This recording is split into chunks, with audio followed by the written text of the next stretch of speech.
Have you ever heard the saying, your gift will make room for you? Well, I know I have, and I always kind of wondered what it meant until I started walking in my gift and I was able to look around and say, hey, look, my gift made room for me. Let's talk about it, how it made room for me and how your gift can make room for you.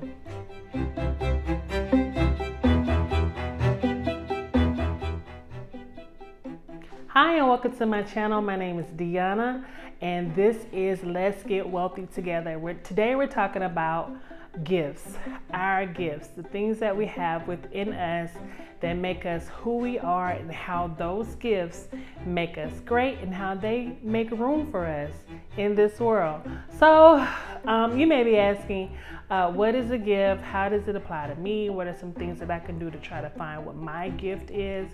And I just want to first start with the Bible verse, Proverbs chapter 18, verse 16.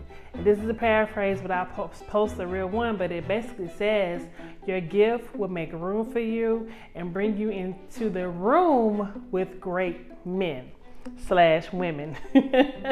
So, your gift, there's something that's in you that other people can't necessarily put their finger on, and that it makes you be a successful, happy person, not only in your career, but in your day-to-day. So there are different career paths, just life in general that you can take that'll help to discover your gift. I remember when I was growing up, and I was told early on that, Deanna, you need to be an engineer. Engineer is where the money is. If you be an engineer, you can make a lot of money one day. I was like, yeah, I should be an engineer. I had no idea what engineering was, why I should even really be an engineer other than money, but I pursued that. I remember in middle school where it first came about, where people was just kind of telling me to be an engineer. I went to an internship a couple of summers, an engineering internship that was kind of grooming me to be an engineer. And then even in high school, you know how you go to the vocational schools part of the day? Well, part of my day was going to an engineering career development school. I go to a regular high school, and then part of the day I get bussed over to a career development school. And part of that career development for me was grooming me to be an engineer, where I could have just did that and just almost be done with the first year of my college career, right? So I did that, and then first I wanted to be an electrical engineer. Then I wanted to be a mechanical engineer. I wanted drawings and stuff and do all these different things. But then when I got to college, I started at a technical school. When I got to college and I took my first electronics course, because I was like, okay, I want to be a sound engineer now. I don't want to draw anymore. Let's be a sound engineer. I want to be, I want to create songs and do all these fun things in the music industry is what I was thinking, right? Because at first it was design buildings, design bridges. That's boring. Okay, let's do music. I knew I loved music. So I told myself that I wanted to be a sound engineer, and I had to take electrical engineer courses because I needed to learn how to use a soundboard, right? So I took my first AC/DC course at this tech school, and I just remember the professor just giving us all these gadgets and things to put together. He put it on the table, and he's like, use these pliers and these wires on this side and put everything together. And I remember thinking, like, I don't know what the heck to do. Like, the guys was just going at it. They plugging up stuff and it's working, and I'm looking like, oh my God, this is not for me. And so I went home that day defeated. I'm like, what am I gonna do with my life? I can't be an engineer anymore. I gotta do something. So I remember that night, just getting on my knees and just praying, God help me. What am I gonna be when I grow up, right? I don't know. I'm in school and I don't know what to take. And just in my prayer, softly, it just came to me the word marketing. Like, I just heard marketing, just as clear as day, marketing. And I was like, okay, I'll take a marketing course. I'll see how I like marketing. So I ended up going to the marketing course, and signed up for Marketing 101. And I remember like in haste, hurry up, get my book, try to hurry up and get to the first page and just look at the definition of marketing. I had heard of a telemarketer, but I didn't really know what an actual marketing person did. And so I looked it up, and I enjoyed the class, and I really enjoyed the class, and then I loved the class, and then I started taking other parts of classes, and I was like, okay, this is it. This is something that I'm really interested in, and I was just given the opportunity to just grow in that. After that technical school, I did go after a 4-year college, later a master's degree, but in between that, I did work as an intern, as a marketing intern for a couple of years, and it was just pure joy. I loved every minute of it. I mean, it just didn't feel like work. You know, I had jobs before. My first job was at McDonald's, and I was 16, and I tried to be the best McDonald's worker ever. You know, my work ethic was strong, but I knew that wasn't it for me. Then even while I was going to that 2-year college, I did some plant work, and I didn't care for that either. I just didn't like it. And so I was, I know I needed to go, and certain vocational type careers wasn't for me. So I was like, okay, maybe I need to do something office wise. And so when this marketing thing came about, it really was just love at first sight. So, and to go back to my whole first job, a lot of people are very happy working at McDonald's. A lot of people are happy doing service type careers. But think of it this way. If you're in one of those careers and you love what you do, going to work is a joy.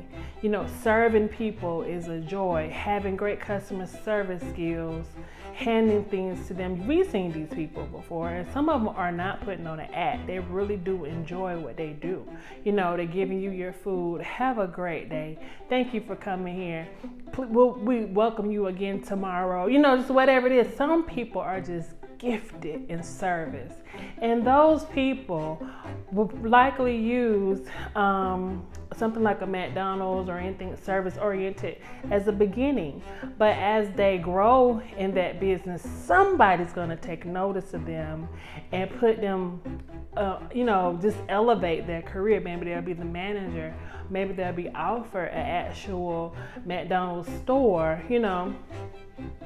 That's why they say your gift will make room for you and put you in the room with great men and women. I know it's come true for me. I started as an intern, and I remember having to take some things over to an executive meeting. All the big, huge executives was over there, and I'm just trying to pop in and get something to my boss. And I remember my heart was just pounding. I was so nervous to be around all the big wigs in the company. But then I had to come to the realization they're just people just like I am. They breathe the same air I breathe. They put on one leg of pants leg at a time. There's no reason for me to be scared of them. So this whole thing about your gift, if you walk in it, if you hone your craft, whatever it is, maybe it is cleaning. You could be the best custodian in the world. Some people have that gift where they just like to clean. They just like, it's serene to them, just cleaning. They don't want to be bothered by anybody else. That alone will help you. People will take notice of that, and that alone will help you to elevate and to be in a room with great men. Now, if you're cleaning, you slamming stuff down, or you're working in the service industry, and you got an attitude every time somebody asks to give an order or something, or you just hate coming to work every day, whatever it is, if you hate it, that is not it. Go look for what's it. Look inside of yourself. Close your eyes, say a prayer, or just sit quietly and think about the things that you like to do. What's fun? And ask it to come to you. What is it that is my gift? What is something that I want to be that's going to help me to be happy? Think of the things that you do on a regular basis, like the advice you give to people sometimes. Girl, you should do this, or maybe dude, you should do that. And maybe what you're doing is giving them advice for stuff that you should be doing yourself. A lot of times we deflect, or we use passive aggressiveness, the way that we feel we put on other people. Well, maybe that's something you should be doing. You should be doing that instead of trying to advise everybody else to do it. Look within yourself to say, hey, I like doing those things. I like to travel. I like to give business advice. I like to clean. I like to throw parties. I like. These are your gifts. That's it. That is what your gift is. You may not know like a certain name to put towards it, but thank God for the internet. These days you can Google anything, you can look up anything on YouTube, and you can come up with an actual career. Anything can be a career today. You know, I just feel so thankful that I am able to do what I love. I love marketing. I can truly say that I love marketing, and being in marketing, I have developed a love for teaching. I do sales, and pretty soon I'll be a marketing professor at one of the local colleges here. Same one where I was struggling to do electronics, the same one I'm going to be marketing, because I just felt like that is something that I want to do, and just sitting in that classroom setting is where I first found the love, and I want to give that back to other students as I progress in my career. So just take a day or afternoon or some time one evening, just cut off all social media and just focus on you inwardly, and just try to figure out what your gift is. Now, if you know what your gift is, like I said earlier, hone it. Go figure out courses and classes and things that make you even better at it. Don't think everything comes to you naturally. Like, I know how to take pictures. I know how I can just, do some things. No, take a class, become the best. Be better than what you think you are. There's always more to learn. There's always something that you can master. Master it so that your whole life can be just joy when it comes to your career. Now, I don't want you to feel as if just because you're working in your gift, you won't ever need a day off, that you don't ever get tired of it. Absolutely, you're going to find days that you just don't feel like doing it. You need a vacation, you need a break, but after that break, come back to it and you're fine. To me, at this point in my life, I feel like it's Friday all the time, because my weeks are just flying by, because I'm just enjoying and having such a good time during my work week. And when I look up, it's Friday again. It's Friday. So I just want to encourage you to hone your gift and to figure out what your gift is. And I guarantee you, my sister, my brother, your gift will make room for you, and it will put you in a room full of great women and great men. Have a good one. Talk to you soon. Like and subscribe, please. Thank you. Bye-bye.